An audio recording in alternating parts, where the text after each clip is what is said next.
Welcome to Running in the 70s, where we interview, meet, and get to know athletes of all kind who were running in the 70s. I'm your host, Matthew Kleinowski.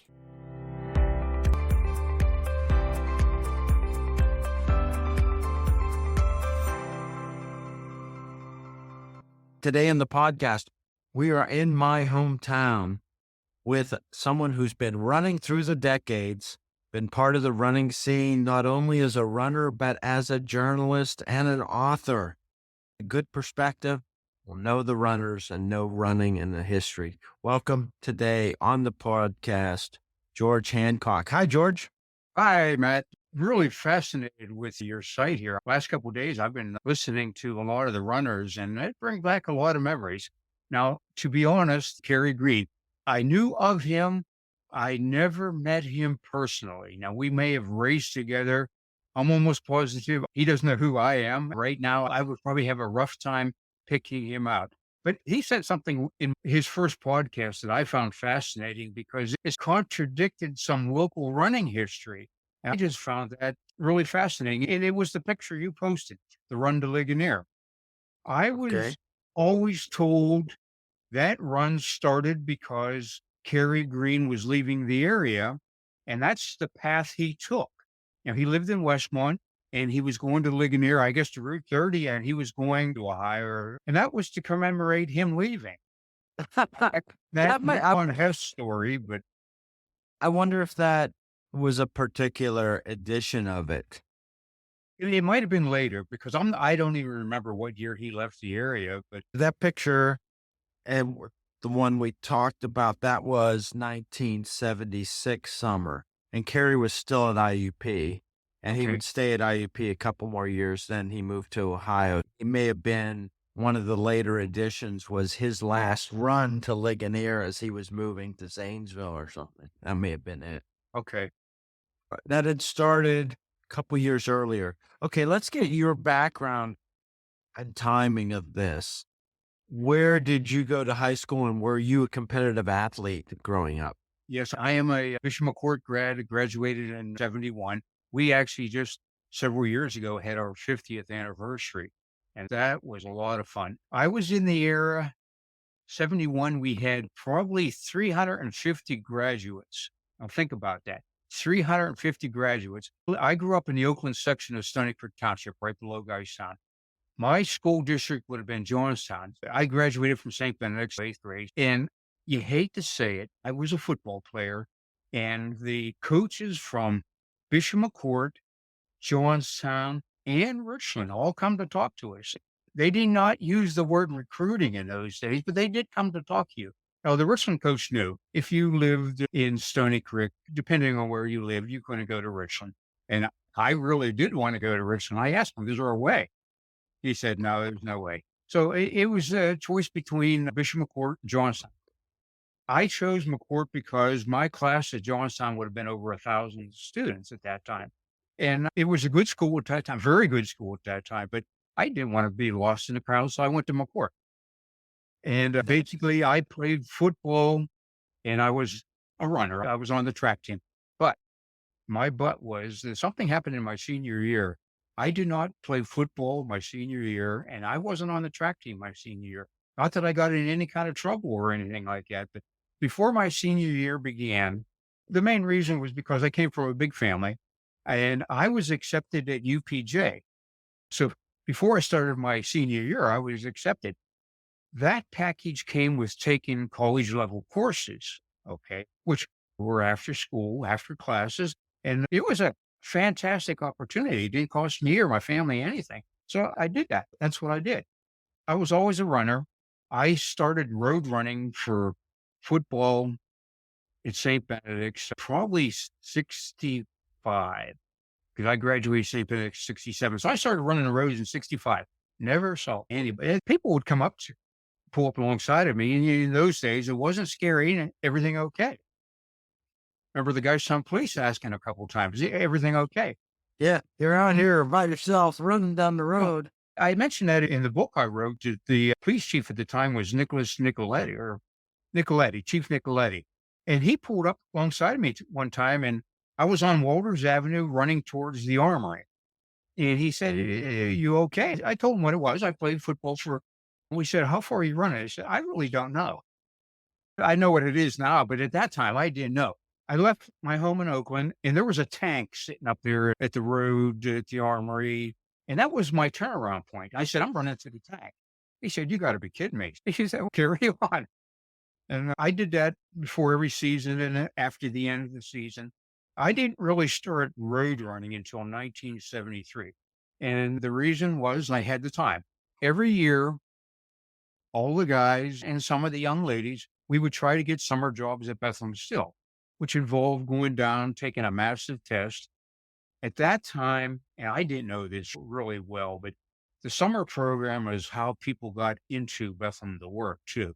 So you were up against people trying to get a full-time job. And I was never lucky. I had a couple friends that did. So I'm working part-time. I had the time. So I was a runner in high school. So I figured, what the hey, I'm going to just start running again. And you got to think of what was going on in 1973.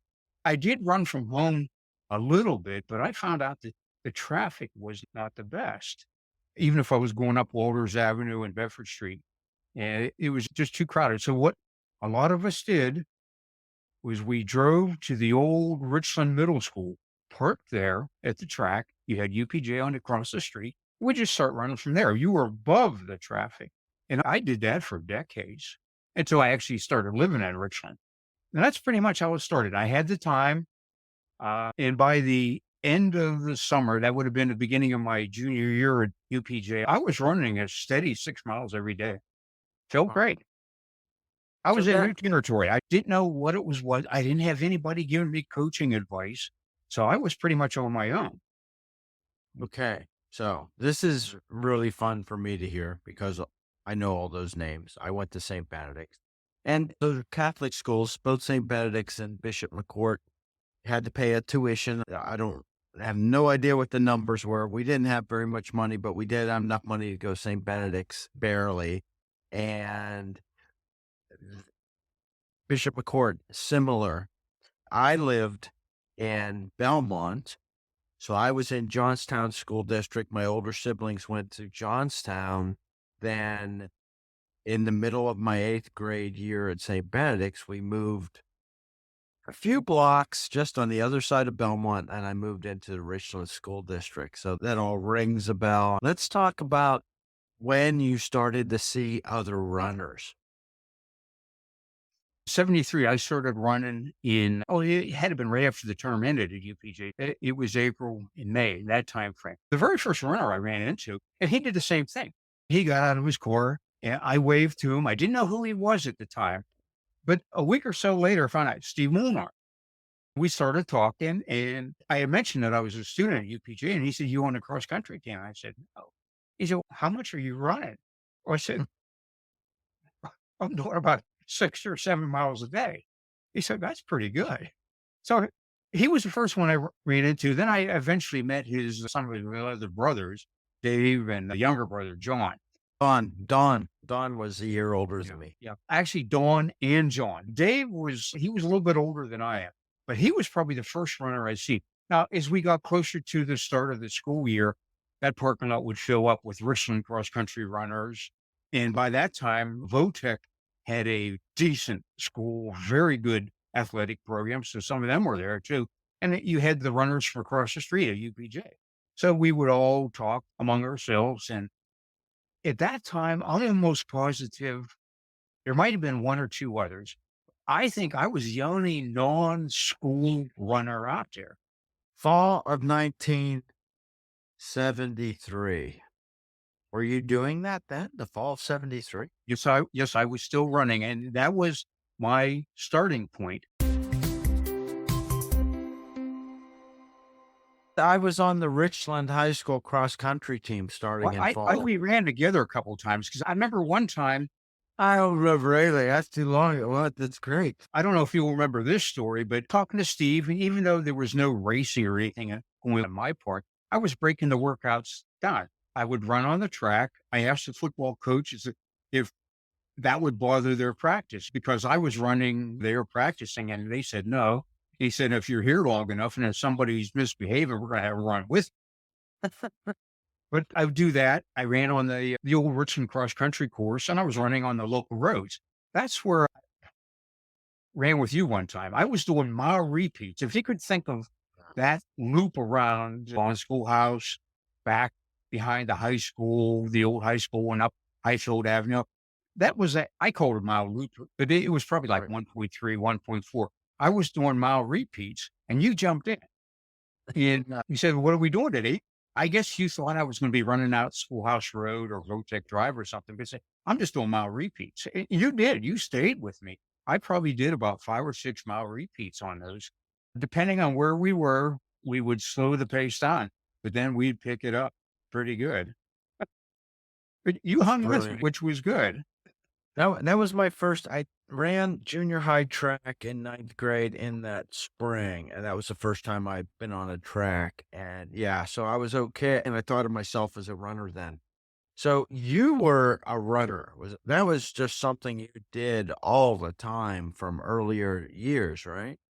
Pretty much my career at Bishop McCort is a runner. I actually started as a sprinter. And by my junior year, which would have been my last year running track, I was running a mile and 2 mile.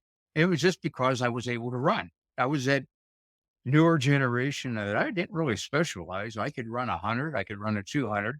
If they had to put me to 400, I could do that. I could run them up. And Steve Molnar mentioned, boy, I seen you run, I run behind you, and you know how to hold a pace. And I think that was the key. I was short, lightweight, and I could run holding a pace. And then when I got onto the roads, it just took off. I was able to do that. I had no problem running on the roads. Of course, you had to watch the traffic in those days, but I ran, I enjoyed it, so I just kept doing it. I Okay. ran all the way through graduation and I started to attract a little bit of attention. I didn't start running races until 1976. My first race was the Greater Johnstown 10K. I didn't run 75 because, honest with you, it was the football coach at the time at Richland, Fred Yanity. He come up to me. He said, "Are you running a 10K?" This was in 1975. And I said, "No, I don't be honest. I didn't know anything about it." I said, "If I would have known about it, I could have jumped in and run that the very first one, but I didn't know about it, even though it was not publicized the way it is today, but it was in the Tribune, but I just wasn't aware of it. And so I didn't run, but 76 on, I ran. I didn't know about it either. Fred Yanity was also the track coach at the high Right. school. He didn't mention it to us. I would have known him by 1975. Probably met Fred in the spring, my sophomore track season. I didn't know anything about road racing. So what was the first road race, the first Johnstown race that you ran in? What was it like for facilities and how many people ran? It was an incredible run. Again, this was my first road race, not first race because I ran at McCord and we did some U type races in the off season. So I was familiar with running with crowds and whatnot, but this was the first. And I was doing everything on my own other than some pointers from Steve Molnar. I was getting help, but not coaching help because by that time, Runner's World, Running Times, and later in the end of the 70s, there was a magazine called The Runner. And of course, late 70s, you had Jim Fix wrote that fantastic book. Probably read that about 5 times, getting information and whatnot. But the first race was really something. I was really excited. I was pre-registered, so all I had to do was get down the day of the race. And at that time, the race was a Saturday morning. We met at the War Memorial. That's where the registration was. And you parked downtown, rode the incline up to the start. And the race start was right there. They did the 10K first, and then they ran the marathon after that. Now, didn't know what to expect. To me, it looked like there were hundreds and hundreds of people, but I think it turned out there was probably less than 200. But anybody and everybody that was a good 10K runner or a 10K wannabe good runner was there. So there was I remember talking to all kind of good people, met Coral Hatfield up there. Those guys would come in, a lot of good runners from State College, Altoona, and around the area. Plus, the one thing that until you hit almost the 80s, there wasn't really a whole lot of local runners. There was a few, but not many. it seems like the Johnstown running boom didn't start until the 80s. The Well, runners that were there were good. there were the ultra runner set, Right. Steve Yeah. Molnar, Kerry Green, and John John Hess. Hess. John Hess. They went to New York and ran the JFK 50-miler laps around Central Park and won it as a team.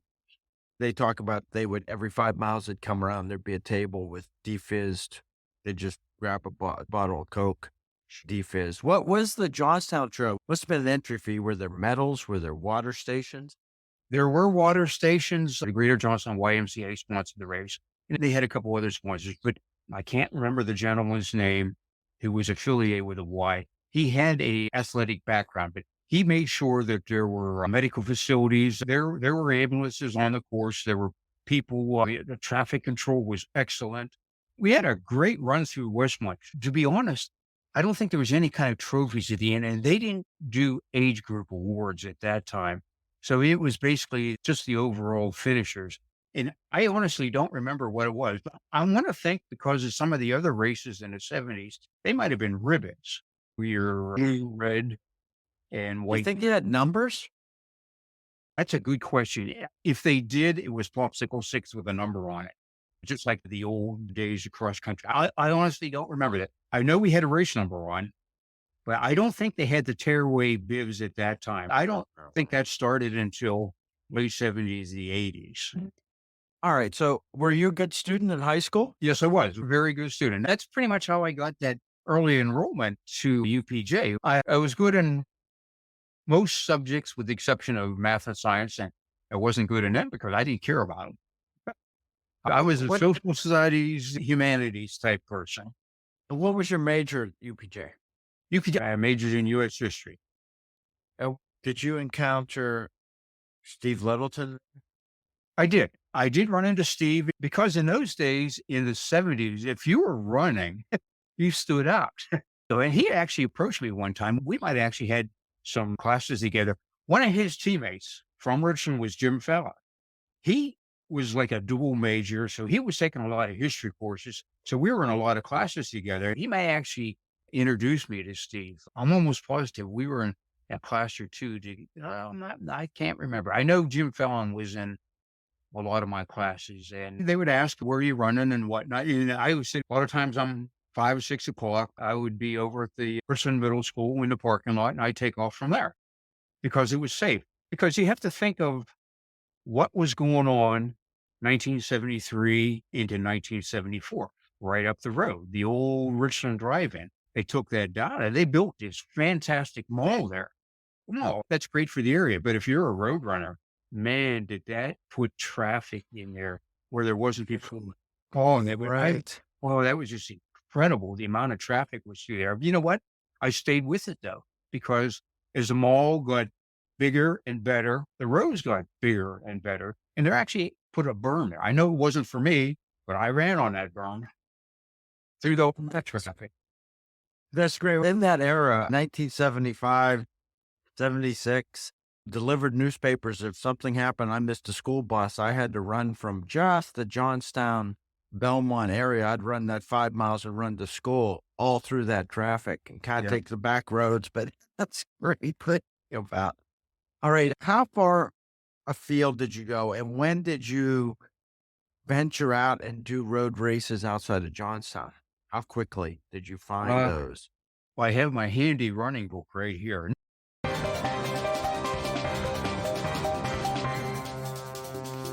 I wish you could. Yeah, maybe we'll try to put the camera on again. But this is he won't our idea. He was telling me it's just a plain, ordinary blank book that I had purchased in 1973, and I started. Steve mentioned it one run.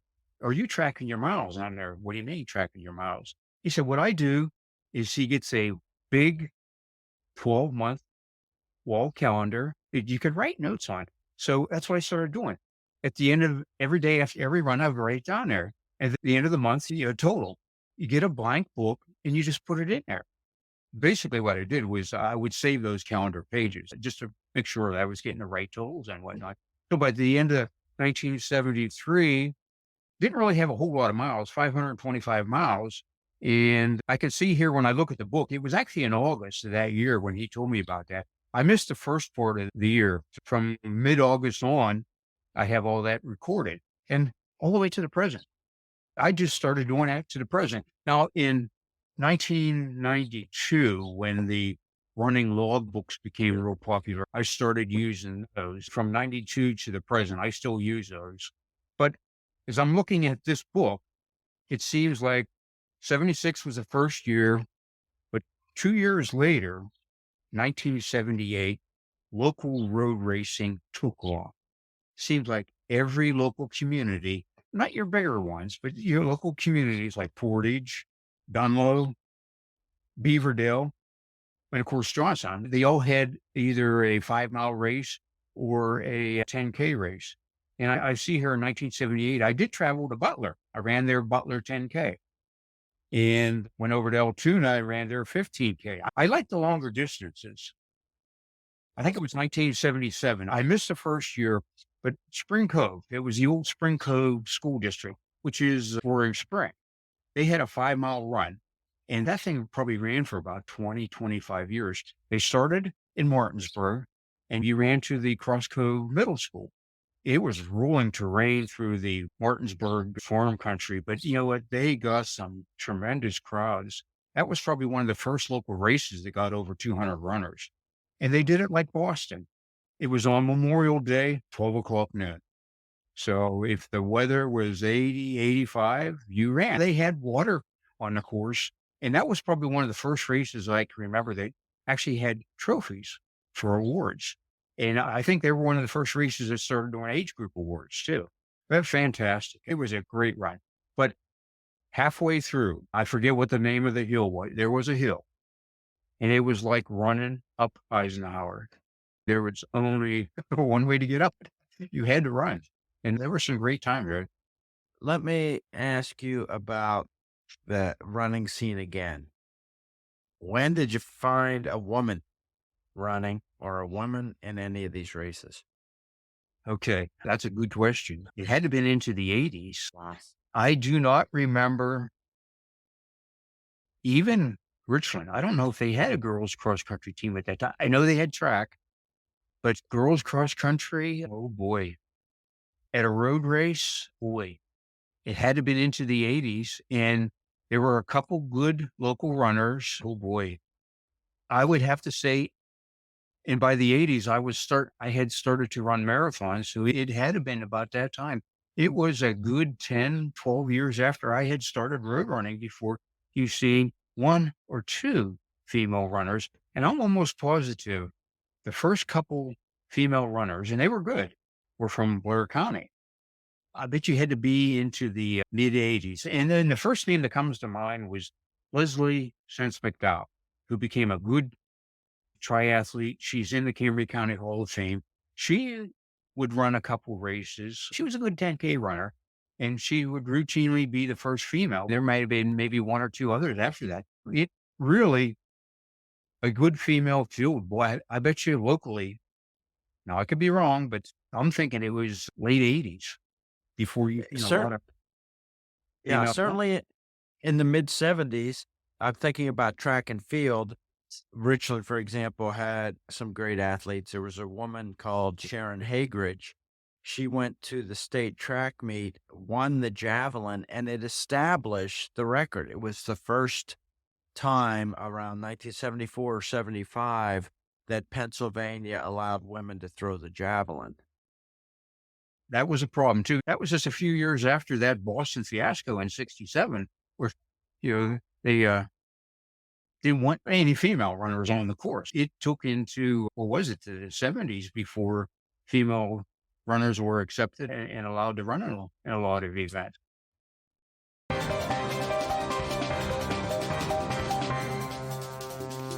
Let's talk about your venturing up in distance. You talked about running 10Ks, 5 miles, 15K. How high up the distance chart did you go with your road racing? I ran the marathon. By the end of the '70s, I was doing 70 miles a week. And everybody that I run into, and it had to been one of the Molnars or somebody else, who said, "Why aren't you running a marathon?" I said, "I'm a 10K runner."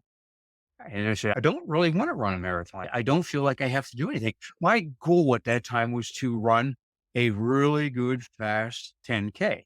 I did manage to get some 10Ks on the road down under 34 minutes. My fastest 10K in the Johnstown area, I believe, was 33:26, which sounds pretty good, but I was either 10th or 11th. Either the winning time was probably 27 or 28 minutes, but that's neither here nor there. But 1980, there was just so much peer pressure that I upped the mileage again. And I was running between 70, 80 miles a week. I was going to run the Johnstown Marathon. I figured, why just do it locally, get my feet wet, see what it's like. The training went well. The racing was well. So I'm entered in the Johnstown Marathon, not knowing what to expect. I had a good race. 2:48 I ran. In fact, my marathon career by choice was short. My last marathon was 1986. So 81, 82, 83, 84. And I didn't run any in 85 because 1984, I had a bad experience. I mentioned it in the book during the Johnstown Marathon. I was probably at my peak of running performance. I was actually running second in the 84 Johnstown Marathon. I think it was Dan Kunkelman that won that year. I can't quite remember, but I was running second. I got to 4:03 back into Johnstown, and it was a warmer day, and I was just running well, way too far above my level, and I just cramped up severely. So we started that run walk back into Johnstown, pick up the pace when I could. I got to mile 24, and I was it. There was a race official there, and he said, "You okay?" I said, "Eh, not really." I got to ride back into the start and was able to run the next day. I felt really bad about that. That was my only DNF in my Right. entire Wow. racing career, but I just blew apart. I was just running too fast for the conditions. If I would have slowed down, I might have been able to probably make the top three, but it wasn't the big. Yeah. 85 What was about recovery.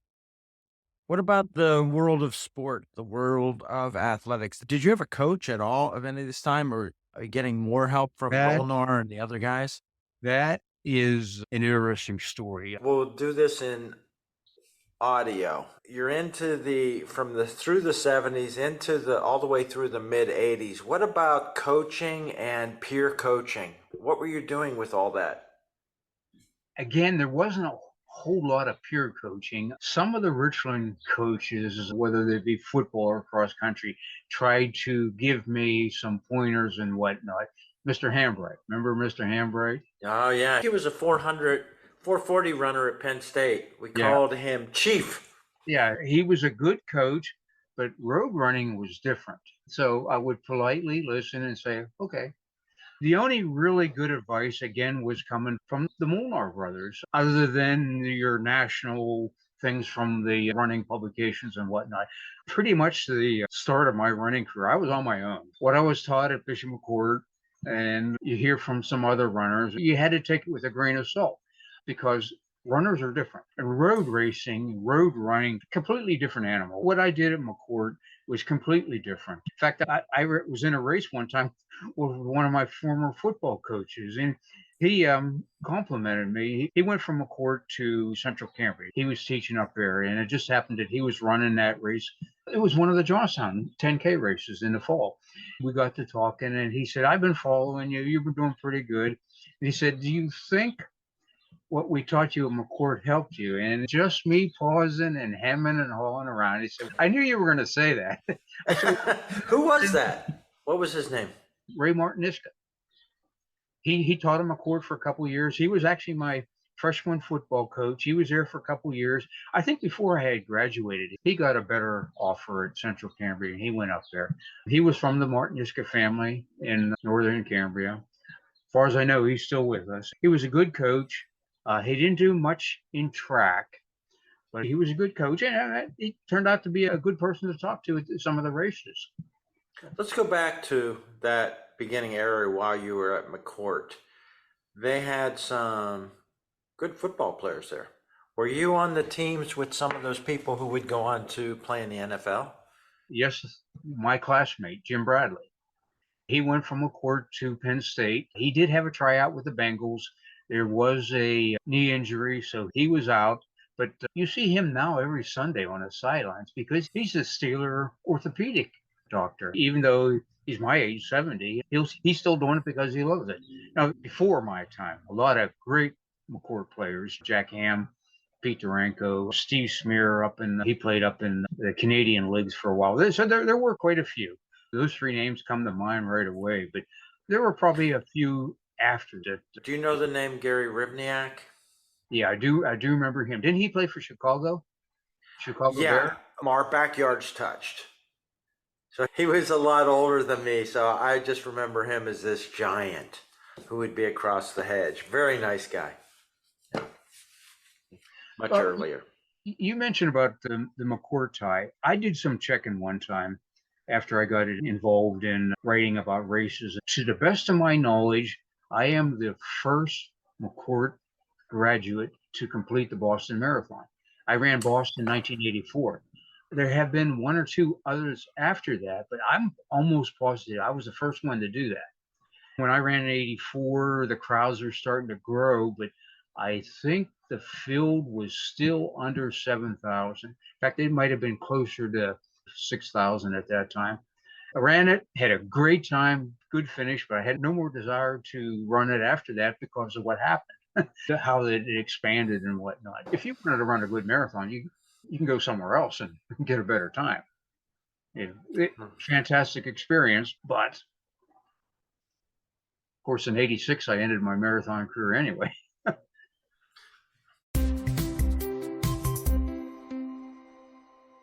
Let's talk about the other parts of your career. You studied history at UPJ. When did you get into professional writing? That was much later. After I graduated, I tried to go the route that most people with a degree like that would go, and that would be civil service. I tried. You pick a federal, state agency. I tried, but at that time, it was very difficult. There was something going on that people don't want you talking about. But I'll remember for the rest of my life, there was a couple of those civil service exams I aced. But because of what was going on at the time, depending on where you were in the food chain, you were given extra points. So if you aced, like say, the postal exam, and you had a veteran, which I had no problem with, they were getting extra points. Now, a good friend of mine was a veteran. He also aced the exam. He got the extra points, but he never got hired either. It's just what it was. I went a different route. Somebody suggested, you know how to talk to people. Why don't you get into retail? And I did. And you know what? I was able to stay in the greater Johnstown area. All my friends, even a lot of my siblings, they were leaving in droves. Besides me running in the 70s, I was helping people pack up and leave. It was awful. My whole neighborhood in Oakland emptied out. Let me think. Is anybody left? Well, my sister has the old homestead, one family across the street, but all the kids left too. I think, yeah, everybody's gone. It's just what it was. Billy Joel made famous the steel mill town about eastern Pennsylvania. Not everybody knows that Johnstown had two giant steel mills, both Bethlehem Steel and U.S. Steel. What do you remember about the times when they were closing down? At that time, I'm going to probably remember this to my last days too. I was working for Gloucester Brothers GB in Richland. At the time, I was in the auto center. I was working there, and a customer come in. Then about 5 minutes later, one of our mechanics came in who was out on a parts run. He said, "You got to see what's going on down the road." I said, "What do you mean?" So they had just built it was a new store. It was Mason's. And everybody was stopping along Bedford Street there. It was after the floods, so it was probably 78, most likely. They were lined up from the door to the store, down across the plaza below, and then they wound up again to the door and wound back down to the entrance down by Dutchmate. It was a snake line. There had to been 3,000 people there for retail jobs. That's how bad it was. Wow. And the Tribune shot a picture of it. They went to the old gas station up on top and they shot down there. And that's just an incredible picture. Every day we would get at GB 50 to 100 people coming in trying to put an application in. Because I just lost my job with the mill. I got to support my family. What are we going to do? Not everybody was offered those jobs in Indiana or Burns Harbor or High Spire and whatnot. They were let go, and they didn't want to leave the area, but they were doing their best to find something. And that was sad. That was sad. I felt fortunate because I had a good income, was never laid off, and had good benefits. Retail at that time was different. I did that for about 22, 23 years.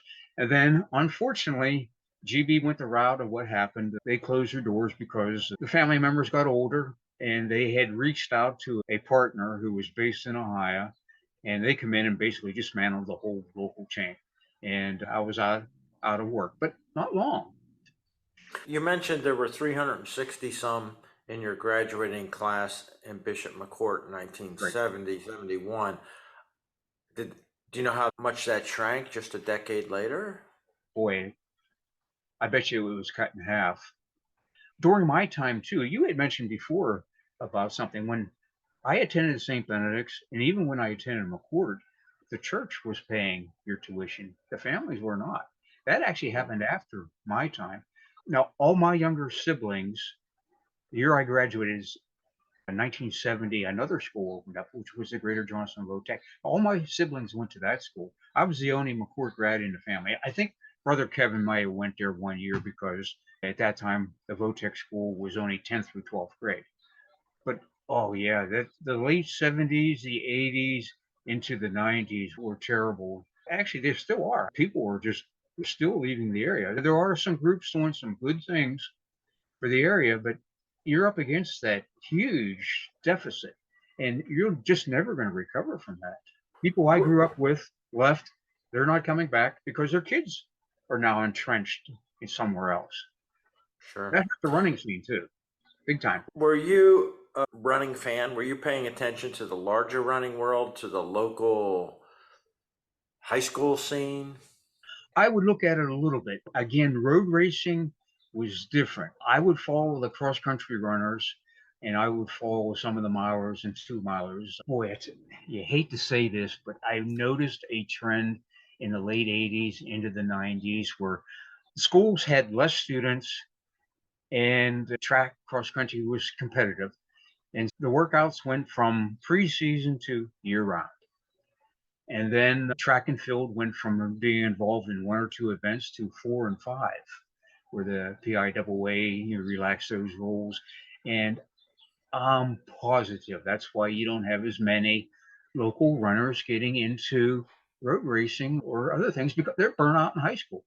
And you could take that same thought into football, basketball, and any other sport because everything became year round. They were burnt out. They were literally burnt out. Let's get to your writing. After retail, during that career at GB, and when did you start writing professionally? Well, I was always fooling around with trying to write that all-American novel or short story or whatnot. I did a lot of that. I actually had some shorter things published in the 80s. I got back into it again. It probably was because in the early 80s, I can't remember if it was before Boston, after Boston, I had moved to Richland and I'm pretty much living by myself. So I had the time, working full time, good income. So I started writing. Another part of that story was somebody said, Richland's looking for a cross country coach or an assistant, I think it was. Why don't you try? I did. The credentials were there, but I wasn't a teacher. At that time, the union, okay, they didn't really want people coming in out of the area, which you could understand. You had qualified teachers who could do that. So it never worked out. Well, another running friend at a race had mentioned, he said, yeah, you communicate well. Do you ever think about writing for any of the running publications?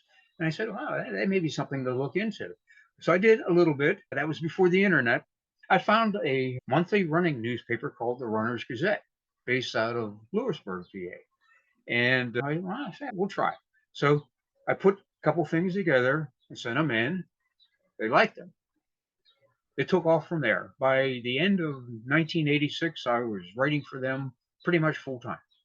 You get into later the 80s, I was covering the local road races. In fact, if you could find some of the old WJAC film clips of the Johnstown Marathon, it's their videographer and me during the interview. I wasn't on camera, but it was me asking the questions. Do you know who the videographer was? No, I do not. I do not. I cannot remember who they were. They weren't the regular newscasters at that time. Bill Wilson was still there, and Tim Rigby was coming in. He was a younger newscaster, but they weren't there. It was just basically a cameraman. Who were the biggest stars that came into Johnstown? You mentioned Carl Hatfield. Was he about the biggest, or? Good question. In the very first Johnstown Marathon, a real famous ultra marathoner, Park Barner, from out east, Mechanicsburg or Harrisburg, he ran it. There was a couple other runners too. I can't think of his name right now. I'm going to have a 70-year-old mental collapse. He became I don't know if he was the CEO, but of Nike Incorporated. He won. Kerry Green told that story with the making of the film. The Johnstown Marathon one year as a Penn State grad student. And he later became a high-ranking Nike official. He might have been the most famous, if you want to go that route, to run that. Now, there were a lot of good, decent local runners that came in from the area, but those are the ones that stand out. Of course, Dan Kunkelman. Later on, when all those IUP grads, you mentioned Dawn Slusser in some other interview, knew Dawn, would come in. And then he married Tammy. They would come in and race a lot.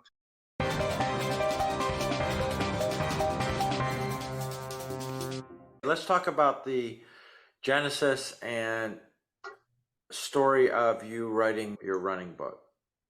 I retired when GB closed. I started interviewing at UPJ. A lot of my customers were up there in the administration, faculty, and staff. Getting hired was real easy because they knew who I was, and they see me running. They knew who I was, so I started there. And when I retired in 2016, I always thought that, boy, I got some neat running stories. So that's what we're going to try to do, is put a book together.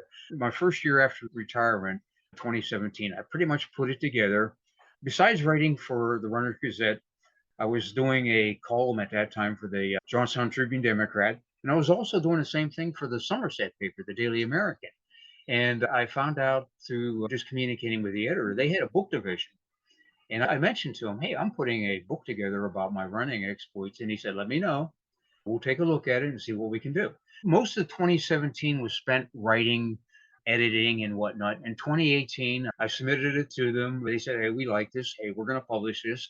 And they did. In early 2018, they published it. It was published by the Daily American Press. Unfortunately, I'm going to say this, unfortunately, the day my book was handed to me in the little ceremony, the business manager who I worked with told me this is his last day of work. At that time, 2018, the Daily American got bought up by Gannett News, which owns USA Today. And boy, they just started cutting. By a year or so later, they were down to a skeleton crew in Somerset. The bottom line is, since my book was published, I have gone through 5 newspapers who have folded. Now, 2 of them have a digital presence, but they're not the same. And I'm thinking we are on the cusp of losing probably both newspapers in this area. And it's not because of anything that they're doing wrong. The newspapers now are owned by investment firms. They're interested in the bottom line. They make more money in multimedia events. Print newspapers are a dinosaur. Books are a dinosaur, unfortunately. I'm a book collector, book reader. I'm an avid reader, but I do recognize that industry is a dinosaur. We live in a visual age, and that's just the way it is. It's just never going to go back. But that's pretty much how it started. No, I want to talk about your book. What's it called? How did you figure out what was going to be in it? What chapters are in it, and how did you lay it out? Actually, my title, and the editors like it. It's called My Running Odyssey by me. Who's on the cover? It's actually me. The first picture is of me running Boston. The second picture is of me doing the old Johnstown 10 mile. It was called the Spirit of Johnstown 10 miler. And the last one is a little bittersweet. My very last road race was in 2017, race number 500 for me. I was developing some medical issues, had no idea what was going on. My doctor couldn't figure it out. To make a long story short, It turns out I had a mess, and I do mean a mess, of herniated discs in my back. Actually started going to a neurosurgeon at Allegheny General in Pittsburgh. They ordered some newer MRIs with contrast, where they put an IV in your hand and they shoot dye in you halfway through the MRI. And they were able to see this. There might have been 4 herniated discs. I actually had one operated on in 2018, and I just had one in April of this year, another one. The disc compressed, that nerve's caught in the middle, and it's like sciatic pain. And it pretty much ended the racing career. And I still ran on it because I didn't know any better. And the neurosurgeon said, you know what? We're not going to tell you to stop running. It kept it from getting worse. After the surgeries, I couldn't run for about 4 weeks or so, about a month. So I would start back gradually. I'm in the rehab stage again. This surgery was longer on this one. It was a little bit more involved. It's going to take longer to get back where I was a year before the surgery. But I mentioned a little bit about it in the book because at the time this was published, it was right before the surgery. I didn't know what I was facing. Now I know, and it's just one of those things. Running kept from getting worse. What's the scope of the book? When does it start in your life, and when does it go to? It actually starts when I started road running. So it starts with my junior high days at St. Benedict's, running the roads. There's a couple stories in there that, again, you're out there running in the late 60s, and people didn't do that. Not in the Johnstown area. They didn't do that. I really didn't have a whole lot of people try to run you off the road or anything like that. I did. Vehicle incidents were more like 2 cars coming at the same time. The roads were narrow, though. You just had to move out of the way. I did have a lot of incidents of people yelling at you from their car, but they didn't realize that, okay, I'm running the other way, they're running the other way, and whatever they said was just muffled because they were going. So they were, as far as I know, they could have been yelling, "Hey, George, how you doing?" And yeah, they're just talking to themselves. I started from the first time anybody would ever yell at me, I just wave. Hi. Now, some people will recognize, hey, that guy just waved, so they'd honk the horn. I was very fortunate. I used to get a lot of Hut 1, Hut 2 people figuring I was trained to go in the Army. Yeah. If you had another hour, we could talk about what the running scene is like now in the Johnstown area. I passed 3 young ladies who I knew. We do have a running club. It's a Facebook-based thing called the Johnstown Running Club. I passed them on my way home this morning. I swear, I know they run together because they have no choice. The one lady was running with a dog. I'm almost positive the other lady was armed. That's just how it is now. I am seeing that more among runners and walkers. People are exercising armed, and they, unfortunately, they do not have a choice. You don't want to be a victim. We had an incident 2 months ago in the Johnstown area. It was a member of the Johnstown Running Club, a young college-age student. She was running in Westmoreland County, and an armed guy tried to kidnap her. He actually fired shots at her. She stopped. She fought. Luckily, the other traffic stopped too, and somebody called 911. They were able to subdue him, got the gun away from him, and he was caught, convicted. The state police were right there within moments. But it's just how it is. We've gone from pleasant runs to, I know a lot of the officials don't like talking about it, but there are some sections in the Johnstown area you have to be real careful of. I run in a suburban area. I'm very fortunate. I run early morning. I do not have issues. The people I see on the road, I see all the time. And they honk, stop, how you doing, how's it going? A lot of people, because of me writing in the Tribune, and I mentioned about the back surgery, they'll stop and say, hey, you're looking pretty good. That's great. There's one guy, he pulled up my first day of running again after walking for a month. He said, you're still running faster than I can walk. So you got to take everything with a grain of salt. Yeah. Do you know the story of Art Smothers? Yes, I did. There was a race there. It was a 10K race in Johnstown. It started at the point. What they were trying to do, the race directors, they were trying to imitate the Pittsburgh Great Race. So it was called the Johnstown Great Race. It started at the point, and we were all running around there. I actually had warmed up that way, where him and his girlfriend were shot. Whether we heard the rifle shots to the day of the race, no. Yeah, so if people don't know the story, Art Smothers was a young African-American high school runner for Johnstown.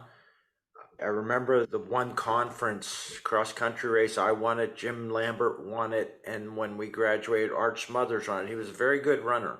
He was And very good, very friendly. And it was it during the race, a sniper shot him. He was in a mixed race couple. He was in a mixed race couple, both very friendly. And to this day, I do not know why he didn't run that race. It was well advertised. By that time in the 80s, again, you didn't have the internet, but what race directors would do, they learn real quick, okay, you contact the local newspapers, you contact the local media, and also you have your race flyer printed up beforehand, and you take it to all the other races, or if you know a runner who's going to be at some of these races, give them to them. And I was doing that because I was going to races all over the place. I was taking different races. But he came to watch. And again, there was, if I remember, probably about 150, 175 in the run. We had started outside the point and we ran up Main Street. And if I remember right, we ran into Moxon out and back, a 10K race. So apparently he must have been shot after the start because nobody that I knew that was running remembers hearing any kind of rifle shots or anything like that. There were so many of us there that we didn't really know what was going on until after the race. That part of it was cordoned off. I seen the police and the presence of the emergency vehicles. I figured it was some kind of wreck, automotive wreck. Busy. This was late 70s or early 80s. I don't remember when. I think it was late 70s. This would have been in the 80s. Actually, if you want to fill in here, I can go to my running book here and see if I can find when that race was. Right. It was the Johnstown Great Race, is what it was called. So it was in 1980. And June 15th of 1980. That does mark the tragedy because it was the day of that race. And then while you're looking through that book, have you added, how many miles have you run that you've logged in that book? Since I'm a Stephen Molnar protege, and I did record all those miles, I ran over 100,000 miles in early 2017. I'm right now, I still do that. I still track all the miles, everything. Of course, we're a Garmin watch now, so it tells me how many miles I've run, but I'm over 109,000 now. I don't think I'm going to hit 110 this year. I'm going to get very close to 110,000. If I don't do it in December, it'll be in early January.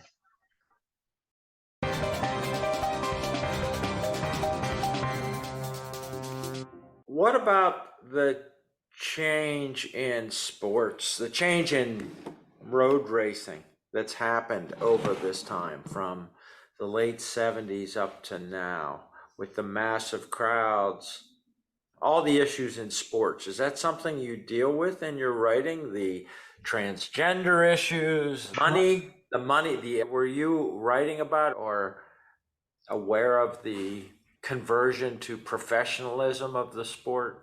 I basically stayed away from that. I would follow it, but I've found in my writing that people, especially when we got into the 90s and the internet and social media taking off, that people were being bombarded by all of this information and they wanted an outlet, somewhere where they can get away from it all.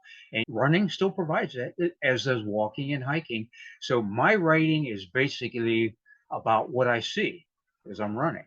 The sights, the weather. I will mention different things that are going on, but I'm leaving the whole political aspect of that to other people. Unfortunately, there are so many of them, more of them out there. So basically, when my writing now is about what I see on the road, I will mention some other things, but it's pretty much just describing what I see. That way people have a break from the nasty part of the news. Is there anything else you want to get covered? We had mentioned about how we saw very few female runners in the 70s into the 80s. Today, it's complete opposite. We have a Johnstown base, and it's basically Cambria, Somerset County, but it's Facebook based. I'm going out on a limb here. I'm going to say 95% of those runners are female fitness enthusiasts who got into running. And it's just incredible. I seldom see another male runner. Wow. The generation I grew up with have left the area. with the exception of a couple of the Molnars. Denny Cruz, if you remember Denny Cruz, he was from Conemaugh Valley. He was big into tennis, but he got into running too. He's still running. He's still in the area. There's very few. It's just incredible how many female runners are out there, which has created a whole new issue of verbal abuse. What I mentioned with that incident with the armed kidnapper potential. It's a whole new world out there.